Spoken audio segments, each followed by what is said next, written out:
Bueno, la semana pasada nos tocó hablar del canon, no solamente del canon hebreo correspondiente al Antiguo Testamento, sino del contraste que había con el canon nuestro. Amén de recorrimos también un poco lo que es la literatura apócrifa del Antiguo Testamento, porque es importante también saber que sus textos existen, ¿no? Y aunque no les da uno el peso como palabra de Dios, ciertamente no tienen por qué ser desconocidos para nosotros. Y yo recuerdo haberles dicho que en un trabajo de investigación, incursionar incluso en los textos apócrifos es una experiencia muy buena para crecer, porque uno como cristiano va como drenando, ¿no? Esto puede servir para enriquecer mi fe cristiana, pero aquello voy a dejarlo de lado porque me parece que no.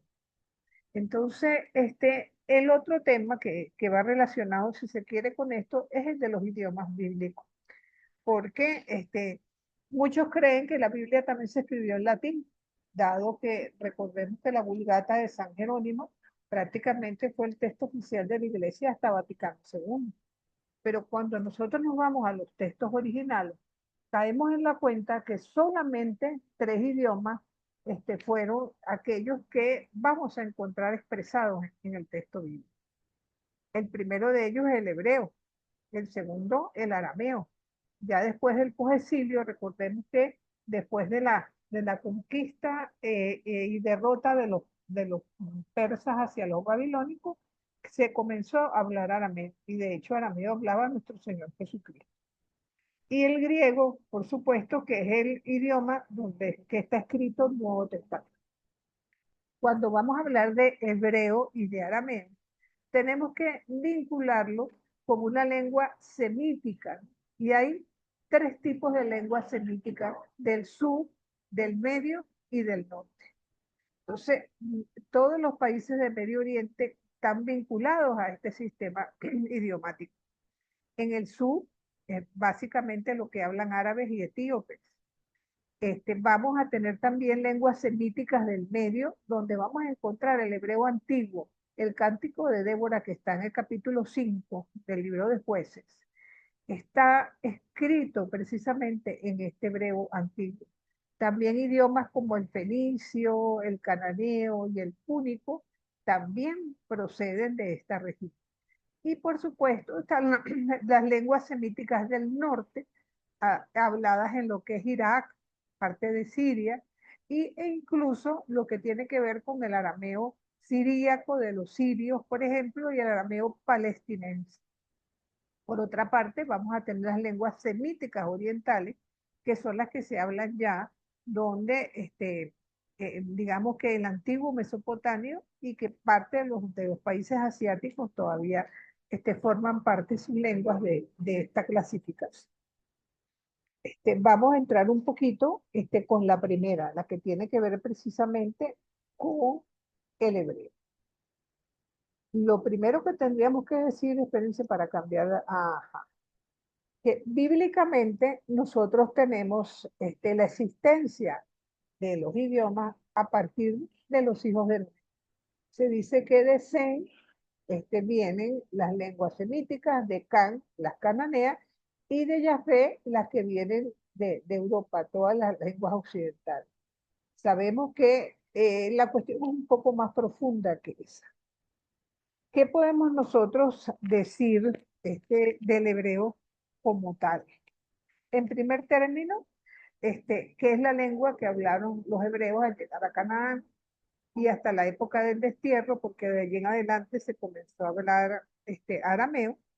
Es una lengua alfabética, porque no tiene vocales. Está constituida por 22 signos alfabéticos o alefazos.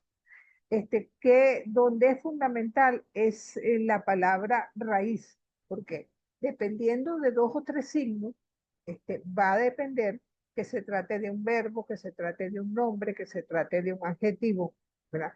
Y básicamente esas tres consonantes vendrían a significar todas las palabras derivadas a partir de ahí. Entonces, con la adición, por supuesto, de prefijos y de sufijos. Recordemos que el hebreo se le agregan vocales hacia el siglo sexto de nuestra era, con los textos masoréticos, las masoras, que vienen a constituirse en 14 vocales, porque fue un momento en que realmente se estaba perdiendo la pronunciación del hebreo y la gente no sabía cómo pronunciarlo. Y eso fue obra de esos sabios. Entonces, las traducciones del hebreo tienen una dificultad, bueno, yo diría que en cualquier idioma, pero particularmente en el hebreo se complica todavía más, porque el hebreo es como es un idioma musical. Ellos tratan de que las palabras rimen. De hecho, fíjense que muchos salmos y algunos textos comienzan, eso se llama acróstico, con la primera letra del alefato, la segunda, la tercera y así posteriormente hasta la última letra del alefato, que es la tau. Como les dije, son 22 signos alfabéticos. Y entonces, cuando uno traduce cualquier idioma, no basta con coger un curso muchas veces, porque es necesario en muchísimas ocasiones como vivir en el lugar o estar en el lugar, porque la idiosincrasia de un pueblo se palpa en el día a día. Y por ello yo quiero hacer una breve demostración de lo que estoy diciendo, con un texto que me gustaría que ustedes buscaran, el libro de Isaías, ¿verdad? En el capítulo 5, los versículos del 1 al 7. Hola Lisbeth, buenas tardes, bienvenida. Gracias, profesora.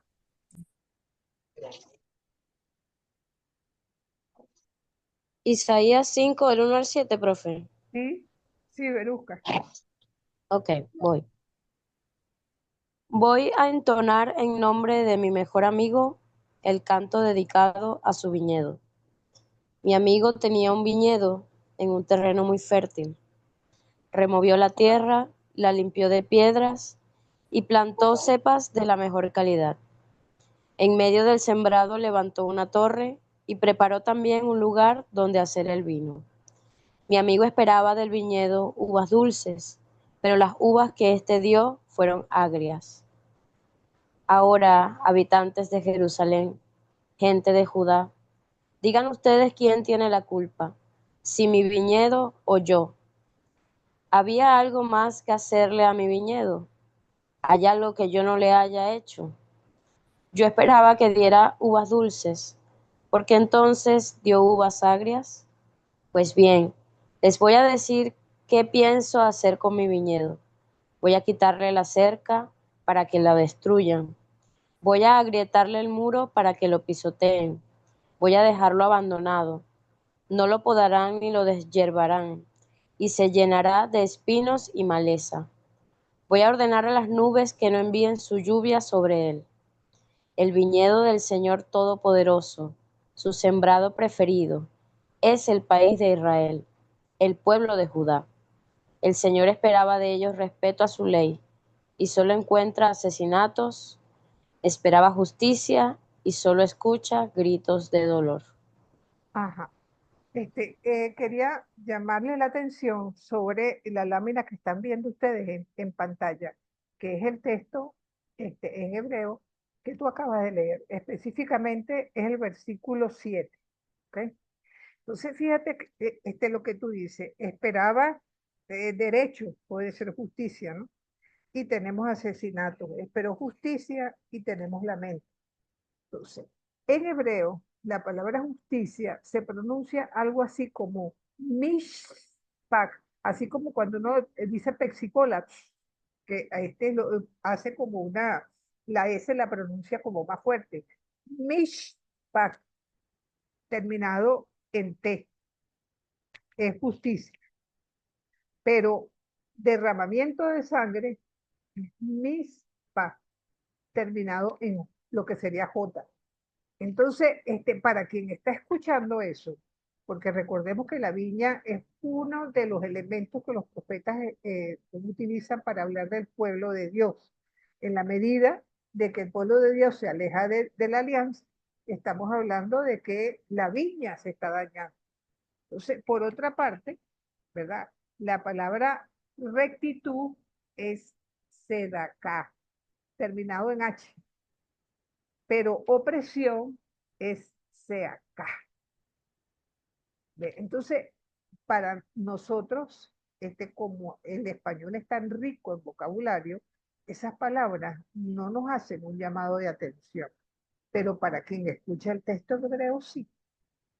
¿Verdad? Y ese, si se quiere, es la importancia de uno verdaderamente conocer un texto en el idioma original, porque te va a permitir, de alguna manera, percatarte o darse uno cuenta de estas pequeñas detalles que en otro idioma no se perciben. Por eso es que muchas veces se dice que quien traduce, traiciona. Y eso, en cierto modo, es una gran verdad. Ahora, a pesar de que el idioma hebreo no es precisamente conocido de nosotros abiertamente, hay una serie de palabras a las que estamos acostumbrados a escuchar en hebreo y que no nos resultan completamente desconocidas. Fíjense que son bastantes. La primera de ellas es shalom. Sabemos que shalom es paz. Amén, que se pronuncia de la misma manera en arameo, así sea. Mesías o Mashiach en hebreo quiere decir ungido. ¿Cuál es el equivalente de ungido en el Nuevo Testamento? ¿Tienen presente cuál es la expresión?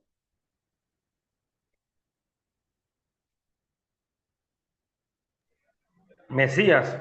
Mesías, exactamente. Mesías es hebreo, pero en griego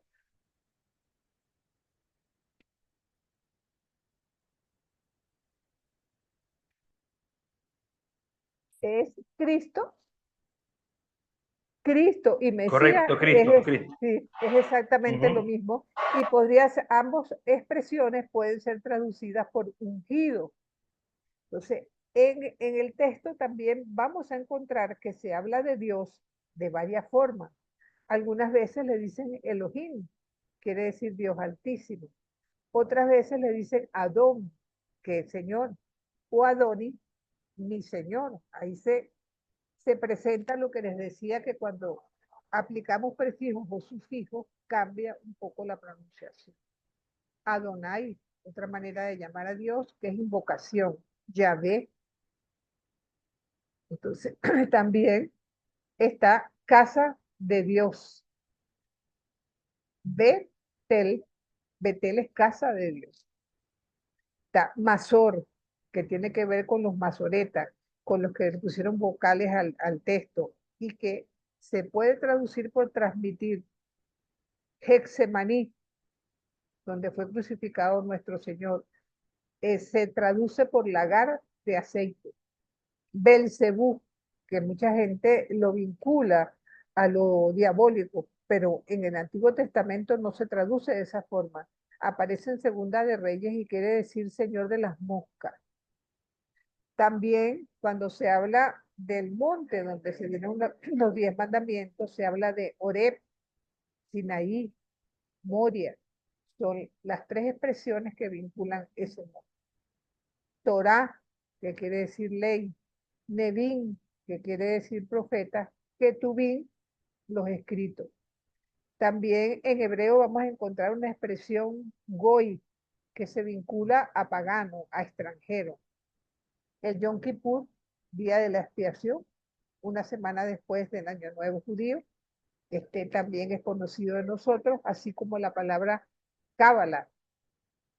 También Belén quiere decir casa de pan. Betlehem. Sheol.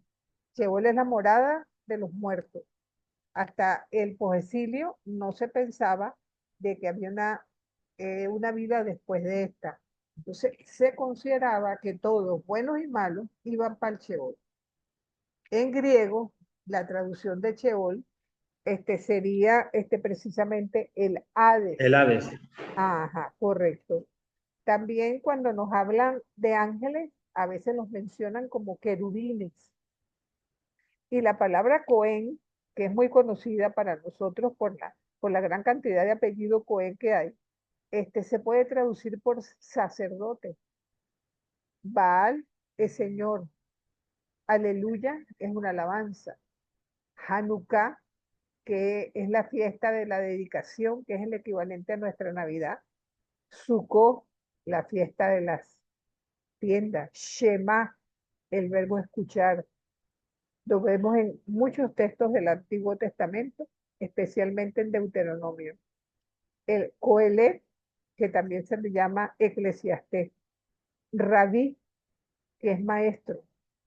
Pesach, es Pascua. ¿Se dan cuenta que hay bastantes palabras conocidas? Pero bastantes. Y pasa lo mismo en los otros dos idiomas. Ahora, antes de eso, yo quería detenerme un poquito en algo que para nosotros es simbólico. Si nosotros buscamos el principal nombre de Dios, el que no debe pronunciarse, porque el judío no lo pronuncia, Yahvé, vamos a encontrar que sería, si lo llevamos a transliteración del español, sería una Y, una H, W y H nuevamente. Como esto no se escribió con vocales, sencillamente, por eso le decían Elohim, Hashem, Adonai, muchísimos nombres, pero este era el nombre, el impronunciable. Cuando le colocan las vocales, y estamos hablando de los textos masoréticos, ¿verdad? Cambian las cosas. Ahora, ¿qué hace un judío cuando quiere leer un texto y se consigue con el nombre de Dios? Bueno, sustituye Yahvé por Adonai, que es mi Señor, o Hashem, que es el nombre, y hace como una pausa reverencial. Al agregarle las vocales, tenemos la dificultad de que las vocales pueden cambiarse. Nosotros utilizamos la expresión Yahvé para referirnos a Dios. Básicamente, vocalizado en el texto, pero no pronunciado. Y como tal, nosotros, los cristianos, tendemos a pronunciarlo de esa forma. Sin embargo, vemos cómo hay grupos protestantes que colocan otras letras y de ahí donde viene lo de Jehová.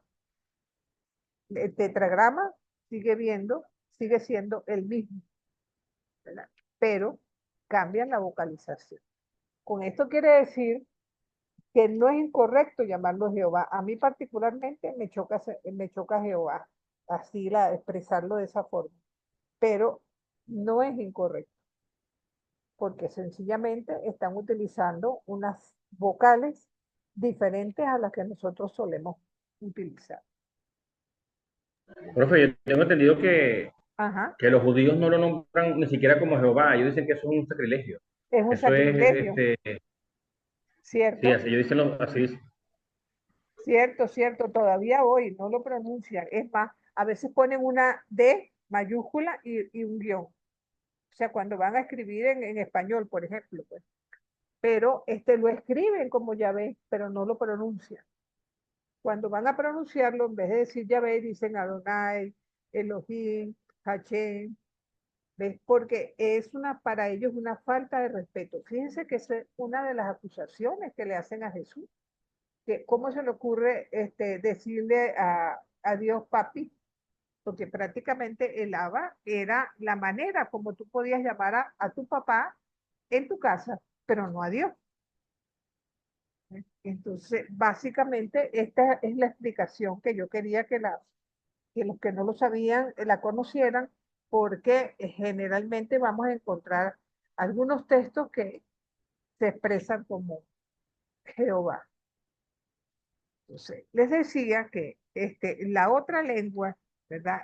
Presente en los textos bíblicos es el arameo, que es una lengua que viene de la región sirio-arábica, si se quiere, ¿verdad? Y comienza a ser utilizado en la diplomacia después de los persas. Estamos hablando del siglo 7, 6 antes de nuestra era. Entonces, llega un momento que el arameo llega a sustituir el hebreo precisamente, luego del exilio de Babilonia, y por eso algunos textos vamos a encontrarlos escritos en esta lengua. Incluso ese es el momento en que surgen los escribas, precisamente para que el hebreo no se pierda completamente y no sea solamente circunscrito a las celebraciones litúrgicas, pero el arameo llega a convertirse cada vez en una lengua más importante, que prácticamente hubo expertos en esas lenguas para precisamente llegar del pueblo de una manera más fácil. Entonces, si el texto está escrito en arameo, entonces, ¿qué mejor cosa que tener textos en arameo? Entonces, de allí surgen los targum, que son precisamente la Biblia hebrea, la Torá, los Nevi'im y los Ketuvim, escritos en arameo y reciben el nombre de Targum, así se llama la Biblia en arameo. Entonces, y es la lengua que habla Jesús. Entonces, en Qumran se encontraron 3 textos de Tobías escritos en esta lengua. Otro texto que también fue dejado fuera del canon judío por estar escrito supuestamente en griego, pero apareció un original árabe. También aquí tenemos palabras conocidas. Hay una frase en Jeremías que está escrita en arameo y un trozo de Daniel. Fíjense, muy breve. Daniel 2:4 al 7 y de ahí saltamos al versículo 28. Claro, estamos hablando que el arameo y el hebreo son lenguas muy semejantes, utilizan la misma caligrafía, por decirlo así. Es como que dijéramos el alemán y el inglés o el español con el portugués y el italiano.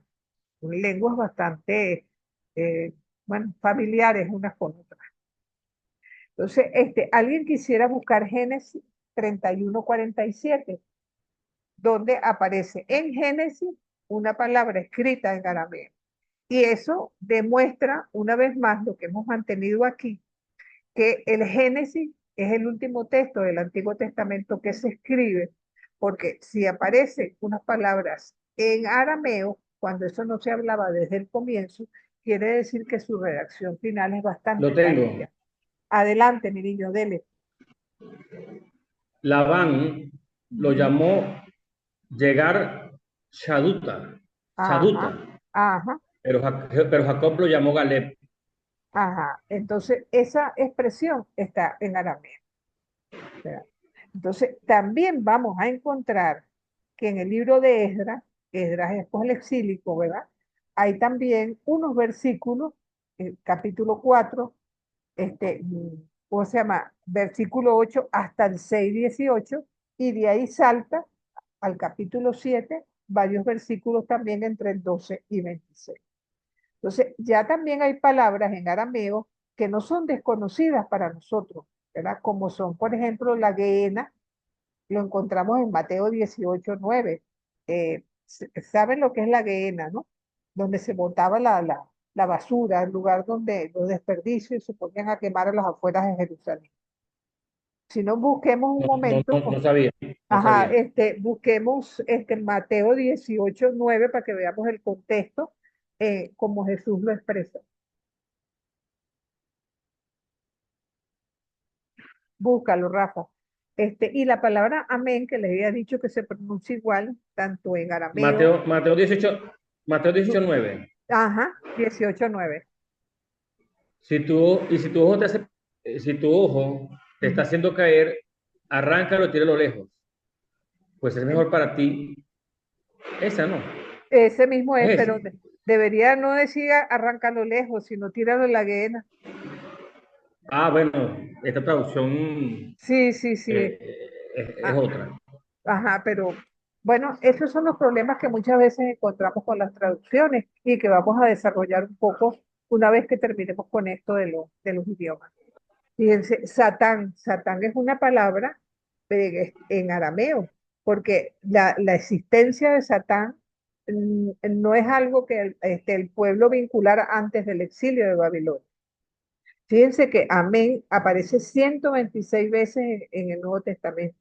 Y la palabra Abba, padre, está en arameo también.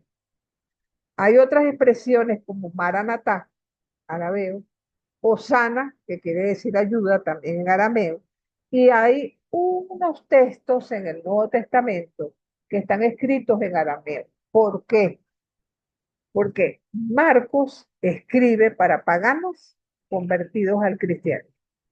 Pero Marcos es judío, habla arameo y trata de expresar eso en griego, pero de repente se le escapa alguna palabra, ¿verdad? En arameo y él se molesta en traducirlo, porque sabe que el auditorio a quien lo dirige no conoce el arameo. Pudiéramos leer esos textos, si a ustedes les parece. Marcos, todos están en Marcos. 5:41, 3:17, 7:34, 15:22 y 15:34.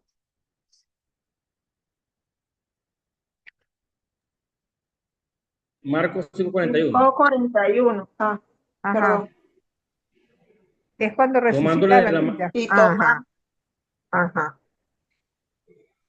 y tomando la pero mano de la niña, le dice, Talita cum, que quiere Ah, decir, muchacha, a ti te le- digo, levántate. levántate. Sí, cum, en hebreo y en arameo es levantar. Es la misma expresión cuando se habla de la resurrección de nuestro Señor. Se usa ese verbo. Cuando Jesús llama a Juan y Santiago al seguimiento, las menciona con una expresión en arameo. 3:17.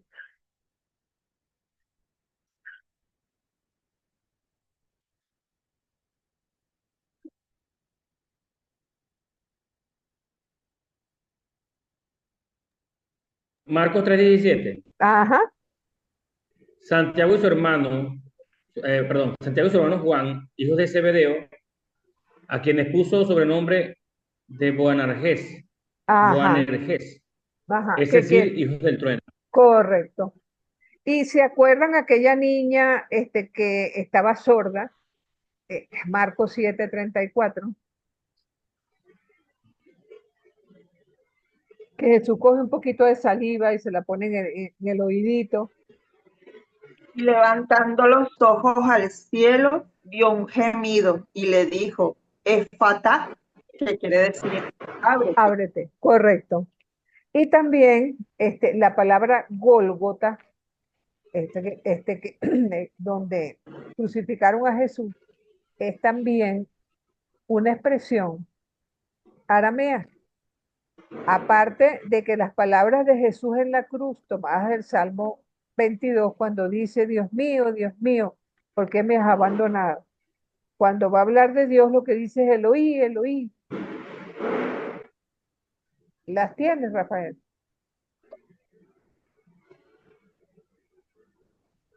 Eh, ¿Cuál? Ajá. Marcos 15, Marcos 15:22. ajá, Marcos 15:22. Ya, lo estaba en 15:27. ajá. Ok, lo 34. llevaron 15:22, dice 34. No, 22 y 34. Ok, 22 dice, lo llevaron al lugar llamado Gólgota o Ajá, Calvario, palabra que significa calavera. correcto. Monte de la Calavera, sí, señor. Y Y en en el el versículo 34, 34, ajá, y a esa hora Jesús gritó con voz potente, Eloí, Eloí, lama sabactani, que quiere decir, Dios mío, ¿por qué me has abandonado? ajá, exactamente. Bueno, mi, Entonces, mi arameo está un poco oxidado yo. bueno, menos mal que tienes tiempo que no habla. Está muy bien. Bueno, y por supuesto, el tercer idioma en el que encontramos los textos bíblicos es el griego. Ya sabemos que el griego, todo el Nuevo Testamento está escrito en este idioma, ¿verdad? Sabemos que viene a sustituir en forma progresiva al arameo después de la conquista de Alejandro Magno y empezó Hacer utilizaba una versión, no la clásica que utilizaba Platón, sino una muy popular que recibió el nombre de Koiné, que estaba semitizado. O sea, se escribía en griego, pero se pensaba como judío. Y entonces hay también palabras aquí, es que son conocidas por nosotros. Ya dijimos que Cristo era lo mismo que Mesías y que ambas expresiones pueden traducirse por ungido. Cuando nosotros hablamos de ortodoxia, estamos hablando de verdadera doctrina. Cuando hablamos de antropos, hablamos de ser humano en general, hombre y mujer, sin excepciones. Cuando hablamos de querigma, una expresión griega, es la proclamación de la vida, muerte y resurrección de nuestro Señor. Cuando se habla de diáspora puede traducirse por dispersión. Y después del exilio de Babilonia, empezaron a vivir judíos fuera de Judea.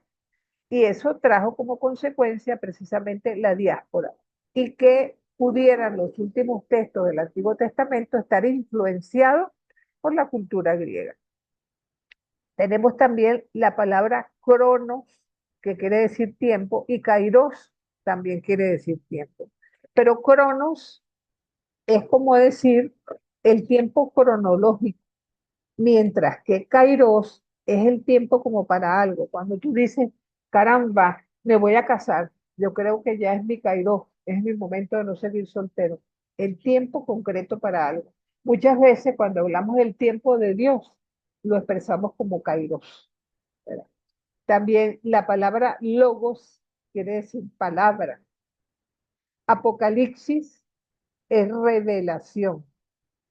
Apóstol, enviado. Lengua quiere decir nación. Cuando en los Hechos de los Apóstoles se nos dice que Pedro dio un discurso y que toda lengua lo entendió en su propio idioma, está hablando que todas las personas de distintas naciones que estaban allí entendieron en su propia lengua. Camino quiere decir doctrina. De hecho, a los seguidores de Jesús, antes de llamarlos cristianos, los llamaban seguidores del camino. La palabra católica es griega y quiere decir universal. Canon quiere decir regla. Evangelio quiere decir buena noticia. Coinonía, comunión. Ágape es amor. Y cáliz es suerte. Esta palabra es bien simpática porque cuando nosotros en los sinópticos Jesús habla de que el que quiera ir tras de mí debe tomar su cruz y seguirme, ¿verdad? Es lo mismo que aparece en Juan cuando Jesús le dice a sus discípulos, el que quiera seguir tras de mí tiene que beber el cáliz. O sea, está hablando exactamente de lo mismo, pero expresado en forma diferente. Además, ¿verdad? Hay unos libros del Antiguo Testamento que se escribieron en esta lengua. ¿Cuáles son? Ya cuando vimos la literatura sapiencial recorrimos algunos de ellos. Sabiduría, Tobías, Judith, Baruch, 1 y 2 Macabeos y Eclesiástico. Pero además hay unos versículos de Daniel y completico los capítulos 13 y 14. Ustedes han oído hablar de Susana, ¿no? Aquella señora que unos viejos querían acusarla de que había engañado al marido y le levantaron una calumnia y la hacen a ella querer beber las hierbas amargas para ver si en verdad le había sido infiel al marido o no. Eso está en el capítulo 13 del libro de Daniel, que no lo van a encontrar en las versiones de los textos en hebreo, ni tampoco los van a encontrar en las Biblias protestantes, porque recordemos que Lutero asume el canon del Antiguo Testamento, el mismo que lo judío, y por tanto dejaron de lado esos textos que para nosotros católicos sí consideramos palabra de Dios. No sé si tengan alguna pregunta. Por ahora para, no. por ahora no. Bueno, para que sigamos adelante, con las dificultades de leer la Biblia, sobre todo con lo que tiene que ver con las traducciones. Les digo por adelantado que no hay ninguna traducción que sea 100% buena en español. No la hay. En inglés sí pueden conseguir alguna. Me gustaría que buscaran el texto de Jueces 19:2 y que, bueno, si quieren lo leemos desde el versículo 1 para ver el contexto, pero me interesa que sean Biblias diferentes, a ver qué dicen sus Biblias al respecto. Jueces, 19:2, pero léelo desde el 1.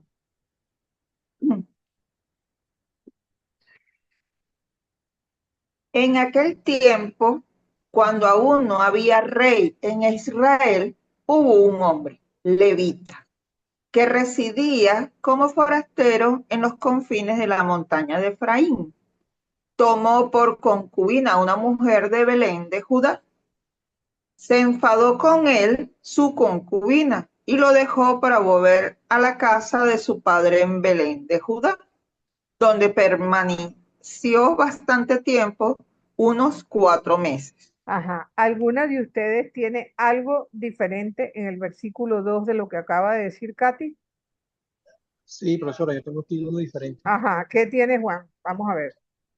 Aquí dice en el capítulo, el título dice, su concubina le fue infiel y lo abandonó, volviéndose a la casa de su padre en Belén de Judá, donde permaneció Ajá. más de 4 meses. Ajá. Fíjense Yo qué tengo otra cosa también. Ajá. ¿Qué tienes tú? Dice, esta mujer lo engañó Ajá. Bueno, le fue y luego infiel y volvió a lo la casa engañó. del padre. Ajá. Ajá. Que lo engañó y que fue infiel fue más o menos lo mismo, ¿no? El problema que se nos presenta, que engañar podemos tomarlo como sinónimo de infidelidad, pero no podemos decir que es lo mismo que se enfadó. ¿Cómo es eso? Entonces, hay una palabra, la que tienen escrita en rojo, allí en el texto, es sonac. Sonac, puede ser traducido por prostituta, puede ser traducido por adúltera, pero puede ser traducido también por una mujer independiente en un momento y en un contexto donde la mujer no se le alzaba al hombre, porque prácticamente tomaba, era como si fuera propiedad del hombre, ¿verdad? Entonces nos encontramos ante la dificultad, ¿verdad? De que una mujer no se le alzaba. ¿Cómo ella se va a enfadar e irse brava para donde su papá? O sea, ya eso nos da que pensar. Entonces, este, si yo soy traductor, ¿verdad? ¿Cuál de las dos palabras debo yo colocar allí? Sobre todo, les voy a dar un dato más. Después que pasaron los 4 meses, su marido se puso en camino tras ella a ver si la convencía para que volviera. Porque recordemos que una concubina en aquel tiempo no era una mujer como la entendemos hoy, que vive con un hombre sin casarse, sino una esposa, quizás no la principal, una esposa quizás de segunda categoría, pero que la sacó de su casa, no la sacó del bar de la esquina, ¿ok? Donde evidentemente hasta tuvo que pagarle una dote al padre para poderse la llevar. Entonces, si somos traductores, ¿qué palabra es la que deberíamos utilizar? ¿Se enfadó o lo engañó? ¿Qué se les Se ocurre? enfadó. Se enfadó. Por el Correcto. contexto, Enfadó por el Ajá, contexto. por exactamente. el contexto, sí, señor. Porque, ¿qué le pasaba a una mujer que engañaba al marido? Era La apedreada. apedreaban, la lapidaban. Ah, exactamente. Entonces, fíjense que no podemos decir que estén traduciendo una palabra incorrecta, pero el sentido de todo el relato se pierde, porque entonces él va a buscarla a donde el padre después de 4 meses, como cuando calculen que nosotras, mujeres casadas, nos disgustamos con el marido, me voy para donde mi mamá. Entonces el marido dice, voy a esperar que se le pase el disgusto y entonces la busco para que se venga otra vez. O sea, ese texto recuerda mucho situaciones como esa. Entonces, claro, más le hubiera valido que no la buscara, porque este texto es bien dramático, ¿ok? Aquí el derecho de hospitalidad llega a convertirse en algo más importante que la virtud de la mujer. A lo largo de este relato vemos que al final ¿cómo se llama? Los vecinos de Gilbea quieren meterse con el levita y él, para que no se metan con él, abre la puerta y echa a la mujer para afuera para que la violen y bueno, en la mañana la encuentra muerta en el umbral de la puerta y él se acostó a dormir a pierna suelta. Podemos ver lo que es un texto muy trágico que se utiliza en algunas ocasiones para tratar de justificar la guerra efraimita que diezmó parte de la población de la tribu, como una especie de venganza por la falta de hospitalidad. Pero concretamente, esto pasa con muchos textos en donde a veces nos encontramos con traducciones que nos ponen un poquito como a pensar. Hay otro texto que es el Cantar 1.5, si alguien lo quiere buscar.